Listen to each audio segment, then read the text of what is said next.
morning, church. I want to invite you to join us as we read from the book of 2 Corinthians this morning. Today we'll be reading 2 Corinthians chapter 9, verses 1 through 7. I'll read the passage and then finish by saying, "This is the word of the Lord," and you can respond by saying, "Thanks be to God."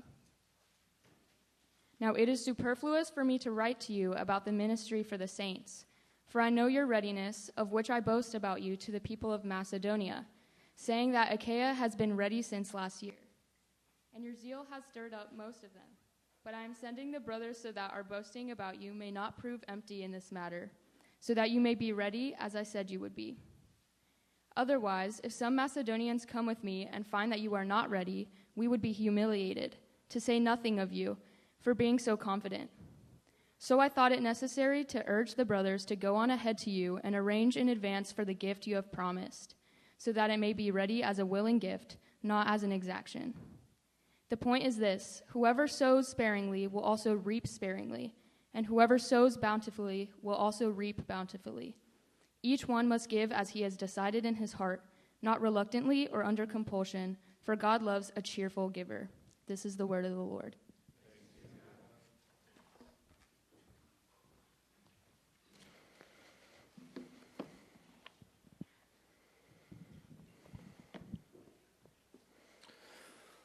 Well, this week we had a little sickness in our home. My daughter was sick, and so we stayed up late on Monday night watching a movie that I would have rather watched in the Christmas season with her, but time goes by quickly. You know the movie. It's called It's a Wonderful Life.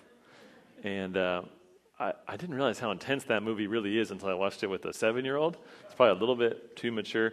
But what I love about this movie, and what brings me back to it again and again, and maybe you're the same, I don't know, is it examines the impact that a person's life can have, right? That's really kind of what it's about. It's about a person who's going through life. They're frustrated. He's frustrated with his life.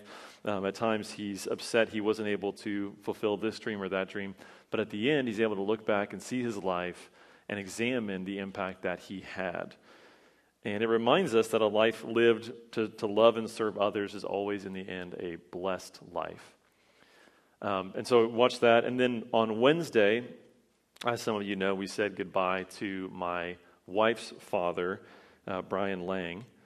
Many of you knew Brian. He was a member of the church, a friend to many of you. And he was a flawed person like any of us, but he's not flawless anymore. Right now he's beholding the face of his heavenly Father. He's in perfect peace and joy, and we rejoice in that even as we mourn losing him. And whenever we lose someone, I think it's natural to think about what their life meant, the impact their life had. And as I was thinking about Brian, he made some great investments, but especially in his family. And of course, I benefit from the life that he built for his family. I got to marry his daughter. I'll always be thankful for him and for the choices that he made that led to me and my family existing and being blessed. And I could even say, as I was thinking about this church, this church, the whole reason it started was because I had a wife who was crazy enough to take a risk like this, right? Who was bold enough. Most wives want stability and security, and a church plant is anything but that. And so I could say that without Brian, we wouldn't be here, in a sense. And some of you maybe wouldn't know Jesus. And so I was thinking about the impact that his life had, and I'm sure there's many more that we could point to. But in this passage this morning, we're going to see this idea up close of reaping and sowing, that your life has an impact. The things that you do, even the small things, can have an impact that is way outsized, so much bigger than you think it possibly could be. And I hope that as we read through this, we can see how we're sowing these metaphorical seeds in our lives and the lives of others that will bear fruit, that will last forever. And this passage even goes a step further than this biblical principle of reaping and sowing.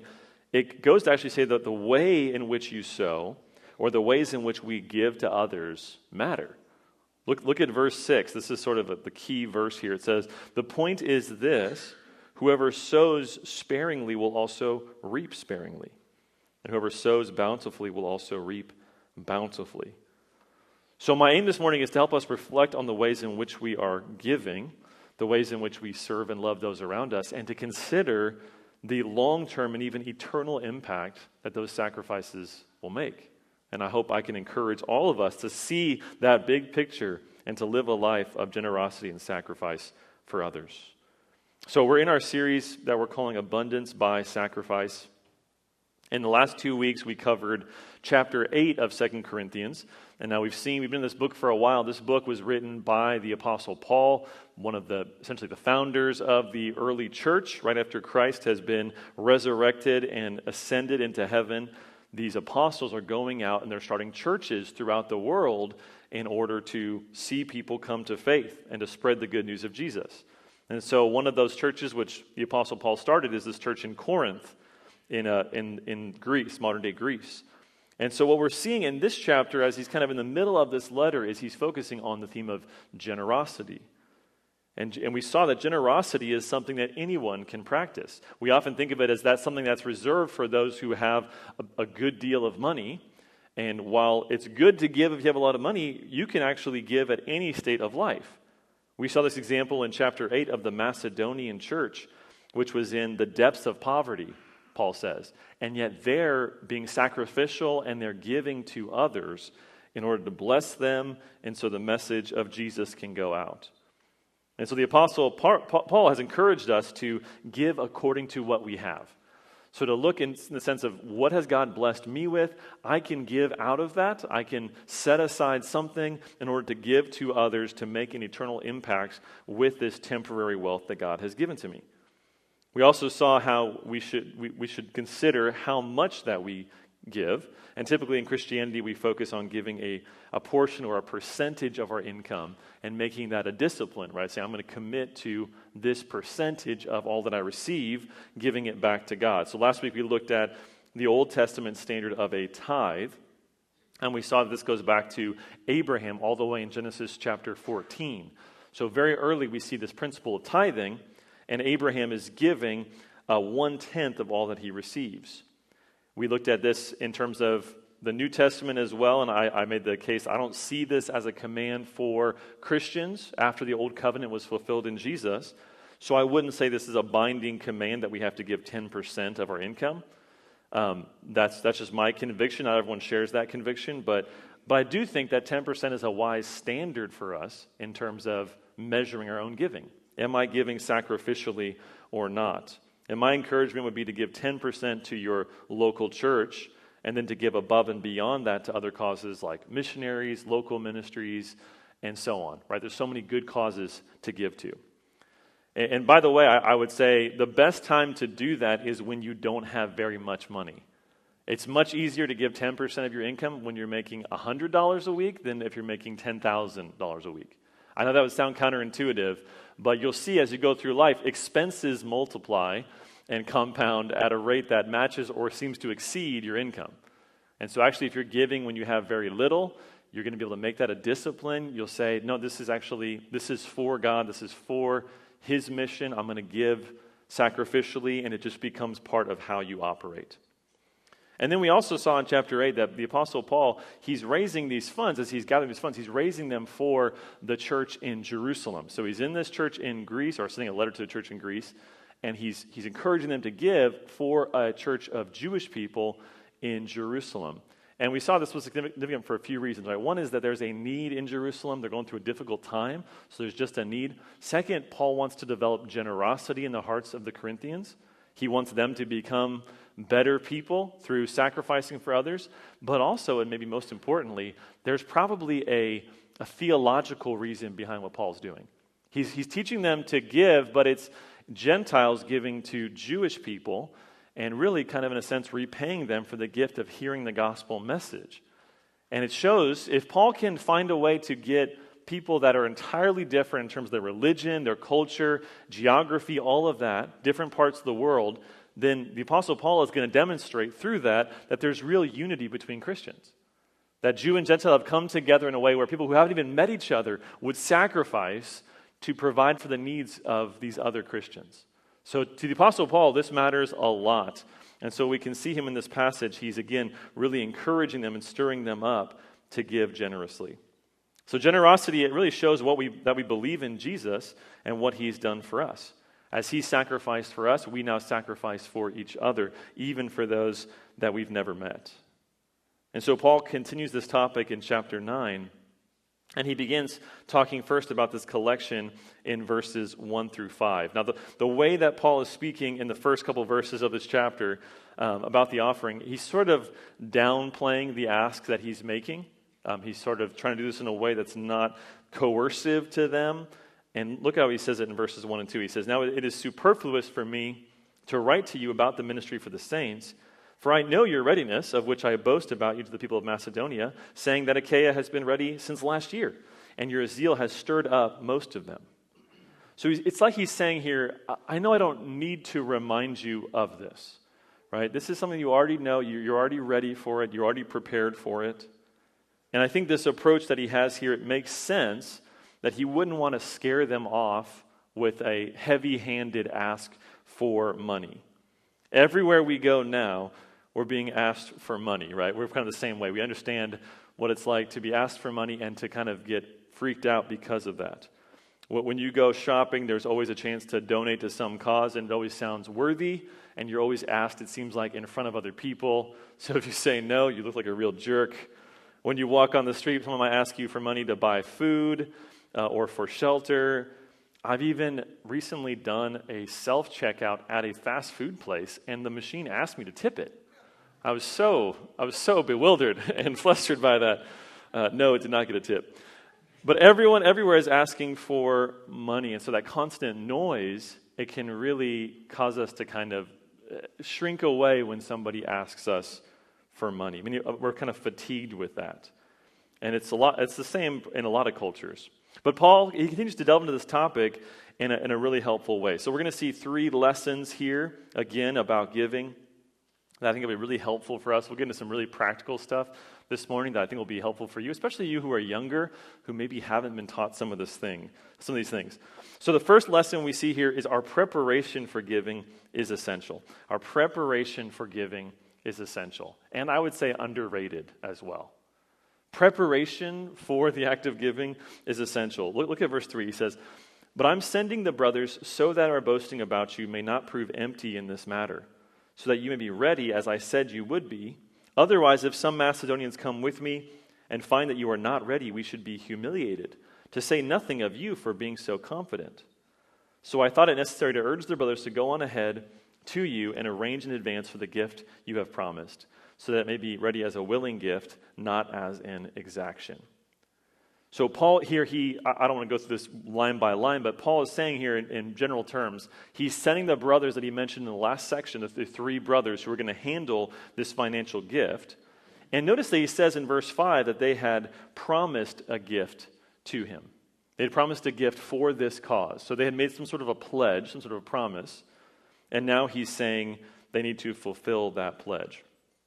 You know, it's funny, back then, if you backed out of what you promised to give, it was a very shameful thing. In fact, what they would do back then was in the marketplace, the agora, they would, if you didn't fulfill a pledge that you'd made for a charitable cause, they would put your name up for everyone to see. It was a really shameful kind of tactic. And so they knew the shame associated with a promise that wasn't fulfilled in their culture. And Paul's sort of saying, hey, for my sake, don't embarrass me, but don't embarrass yourselves. When I was thinking about this in terms of modern terms, I thought of the Office episode called Scott's Tots.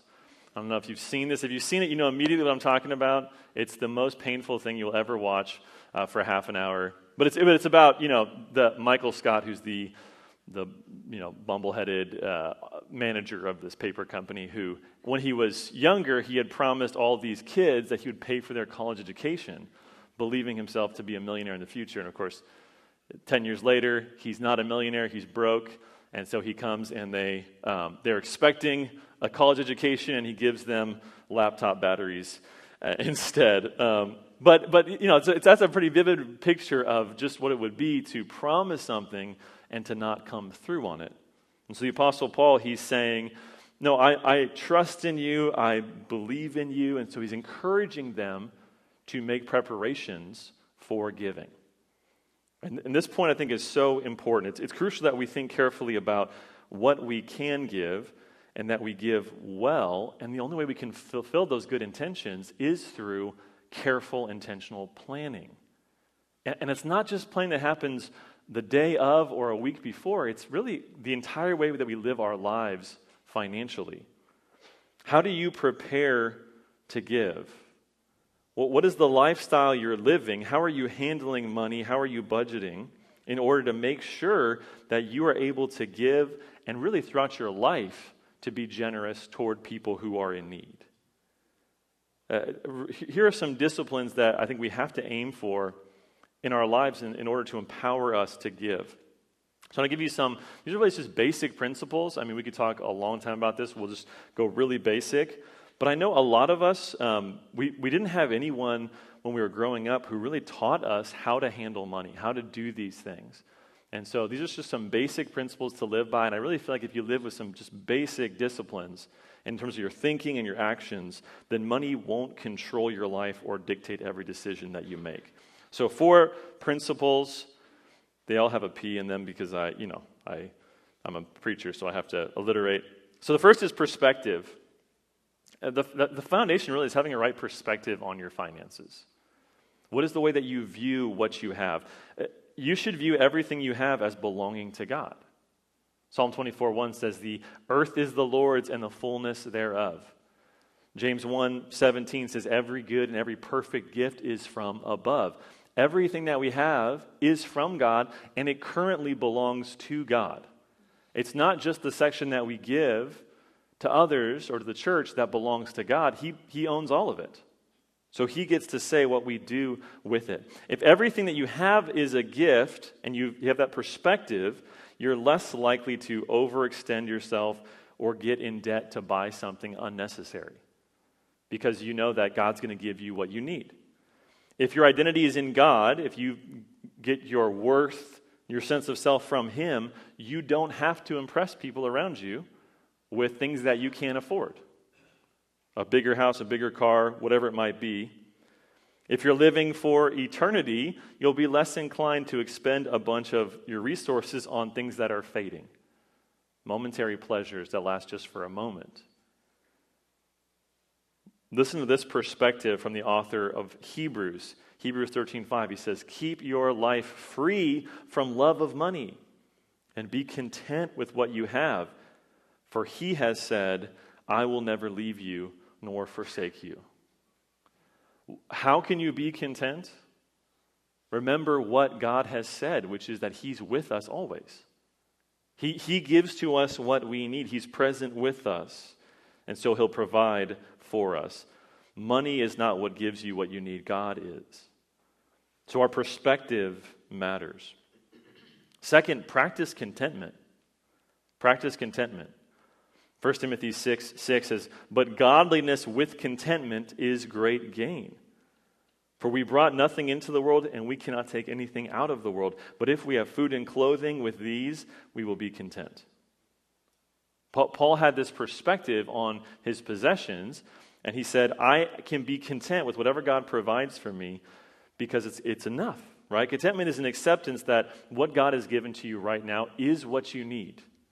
And even though we should work hard to earn more money, we can live in joy in this moment with what we have. Many people can't do that. They don't know how to be content in the moment.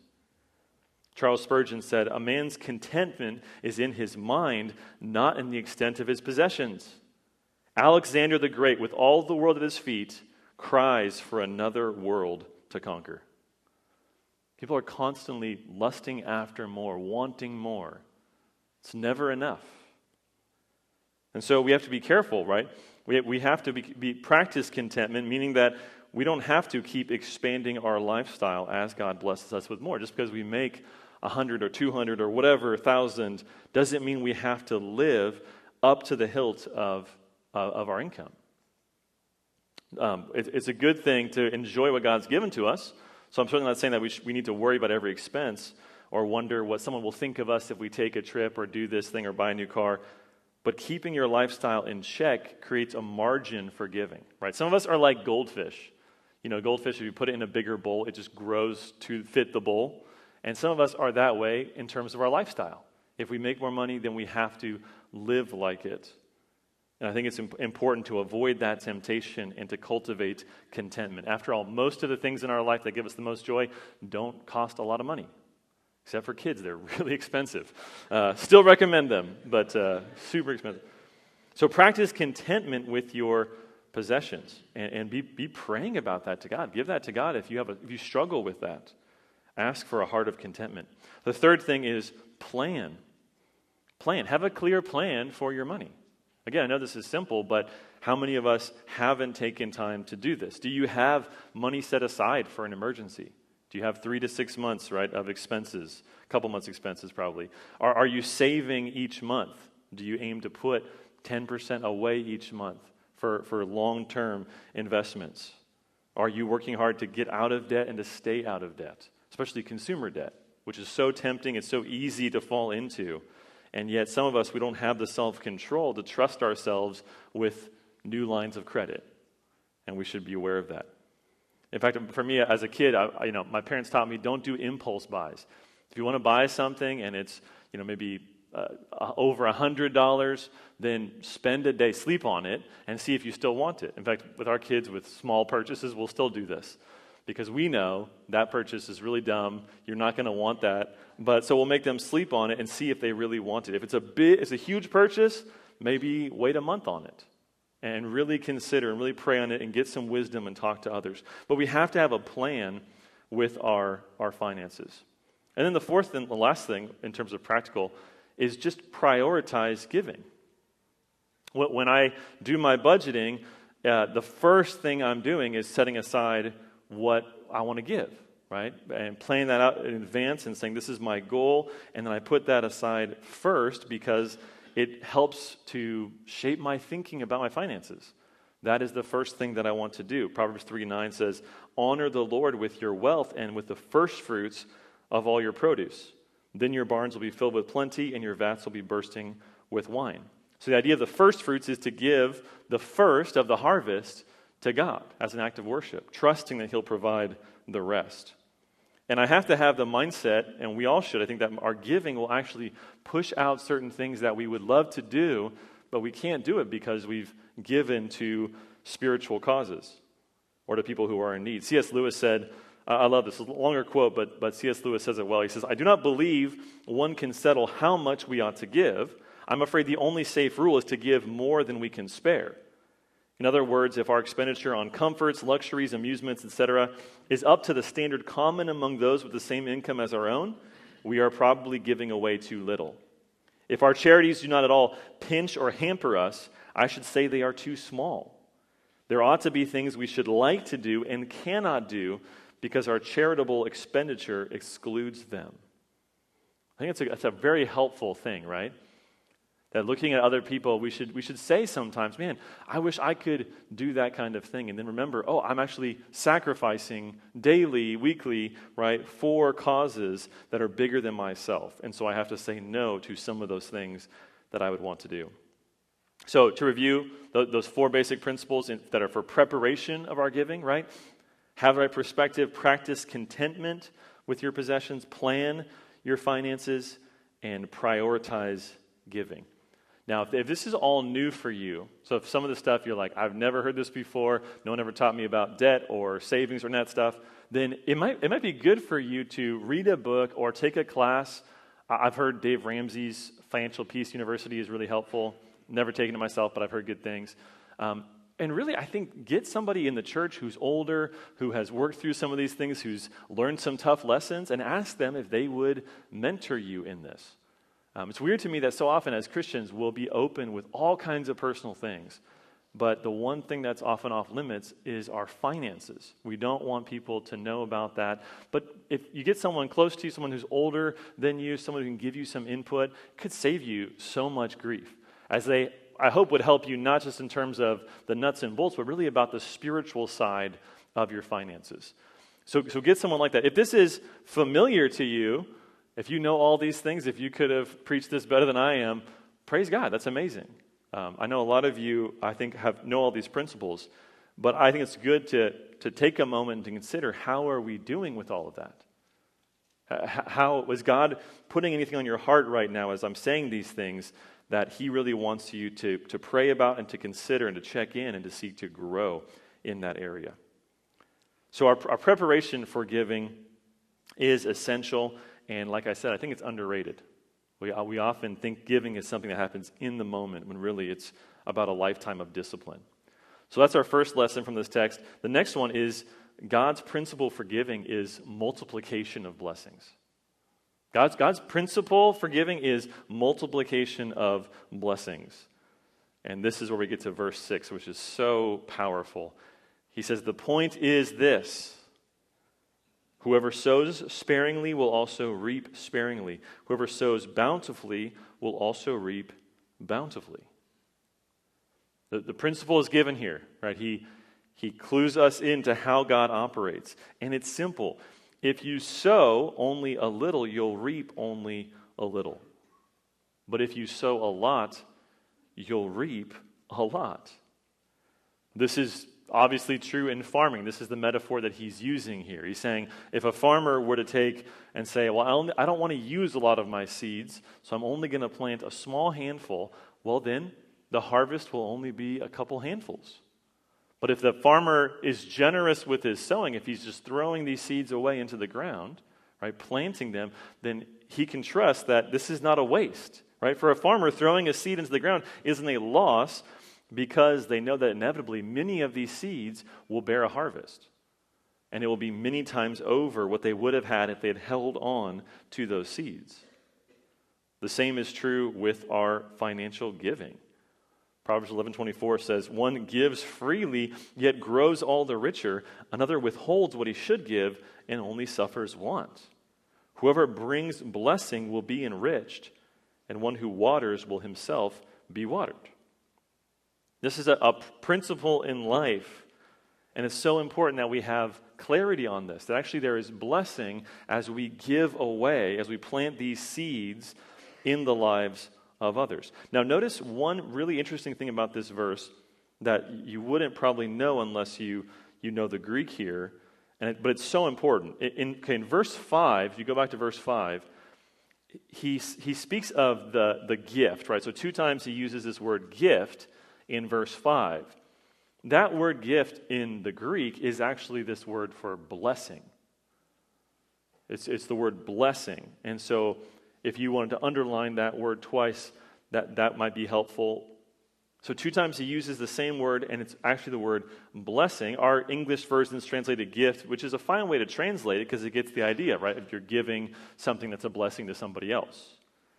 But it kind of makes us miss the connection with the following verse. So in verse 6, when he says, whoever sows bountifully will also reap bountifully, that word bountifully used 2 times is the same word. It's the word blessing. It's like he's saying whoever sows with blessings will also reap blessings. So that word blessing is a key word here. It's a really important word in this passage. And I think that the word is used because it reminds us that we are blessed in Jesus Christ. We've been given everything that we need. And if we've been given all of that, if we've given the very life of the Son of God for our redemption, then we can be confident we have every blessing, and then we can give blessings away. Ephesians 1:3 says, blessed be the God and Father of our Lord Jesus Christ, who has blessed us in Christ with every spiritual blessing in the heavenly places. It's a comprehensive way of speaking of how we've been blessed in Jesus. So if you give blessings, if you use what you have to give to others, you will receive blessings. But what are the blessings? Right? Of course we have to ask that because this verse has been used and abused throughout the years. Well, there's kind of 2 general categories that are possibilities. The first one is the possibility that he's talking about if you sow money, if you give money to others, you'll receive more money in return. So he's talking about reaping more money. Now, I'll just put my cards on the table here at the beginning and say, I believe this is quite clearly the wrong interpretation, okay? This is a bad way to use this passage. Of course, a lot of preachers throughout the years, I'm sure some with really bad motives, have used passages like this to gain for themselves at the expense of others. I heard a story of a man who received a letter from a ministry in the mail. He received this letter and it said, "You can't outgive God. If you send us $50, then God is going to repay that to you 5 times over." And so the man got an envelope, and he wrote a letter himself, and he said, "You can't outgive God. If you give $50 to me, God will give it back to you 5 times over." And he never got another letter from that ministry. But of course, it's good to challenge that and to say, okay, wait, is that really why we're giving? If you're giving simply to receive more money, then you're missing the entire point. If you give a little expecting to get more money back, then you're really just focusing on money. That's all you're about. So no, that's not what he's saying. Let's look at the second general category, which is that he's speaking about spiritual blessings. And this, I believe, is the right answer. The blessings that we receive as we give to others are not always tangible things. They're things that are far more profound than simply more money. Now, again, there's nothing wrong with trying to get more money. We all do that in our lives. But it's wrong to give to God as a means to get more money for yourself. So for comparison, it's not wrong to want to get more money. But if you married somebody because you wanted to get more money from them, that would be a terrible reason to get married, right? Gentlemen, you don't marry your spouse, you don't marry your wife because she has a lot of money. You marry her because she's a good cook. No, I'm just kidding. No, do not listen to me. That's terrible. No, of course, this is an entirely wrong way, right? So you're putting something that of less value over something of more value, which is actually the love that you have for each other, how you shape each other spiritually. And in the same way, if we give to God just because we want to get money, we lessen something of eternal significance into simply a financial transaction. Os Guinness said, either we serve God and use money, or we serve money and use God. And if you're giving to God in order to get Him to give you more, you're actually missing who God is. You're not worshiping Him because He's worthy. And you're cheapening that relationship like a shameful gold-digging spouse. But the Apostle Paul here is saying that when you give of that which is temporary and you give it to God for His purposes, it becomes infused with an otherworldly power. God does something through that giving that brings blessing into your life that is entirely different than what you would expect. Right? People are impacted with the message of Jesus in ways that you don't even know. An impact that goes far beyond your little circle into the lives of others, bearing fruit not only in their lives, but in the lives of those that they touch, lasting beyond your time here on this earth, beyond the boundaries of your community to other nations, in ways that we won't know until heaven. John Piper said it so well in his book, Desiring God. He says, "Quit being satisfied with the little 5% yields of pleasure that get eaten up by the moths of inflation and the rust of death. Invest in the blue chip, high yield, divinely insured security of heaven.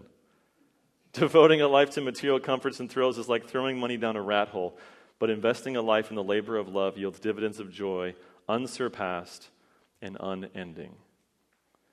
That's why we give, right? We're investing in something that is beyond our understanding. And God knows how to give back even as we've sacrificed for Him.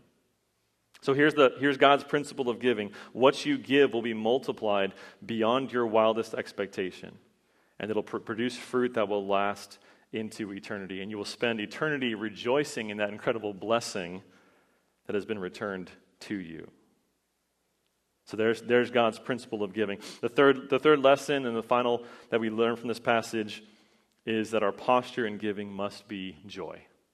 Our posture in giving must be joy. And really, if I've done my job well at all this morning, then this is a pretty obvious conclusion as Paul's been leading up to this, right? Verse 7. It says, "Each one must give as he has decided in his heart, not reluctantly or under compulsion, for God loves a cheerful giver. So the Apostle Paul has given them a big opportunity to give, but he hasn't commanded them to give. He wants their response to be an overflow of joy at what God has given them to give to others. And he wants their response to be an overflow of hope that God can use what they give in ways that they don't understand. He wants them to love giving for the benefit of others. How do we have joy in giving? It doesn't come simply because we say, well, I have to do this. It doesn't come just because we say, I'm going to discipline myself to do this. It only comes when we understand what exactly it is that we're doing and why it matters. And we focus on that and we rejoice in that. Deuteronomy 15:10 in the Old Testament, Moses was speaking to the Israelites about how they should treat the poor person in their country. And he says, you shall give to him freely, and your heart shall not be grudging when you give to him. Because for this the Lord your God will bless you in all your work and in all that you undertake.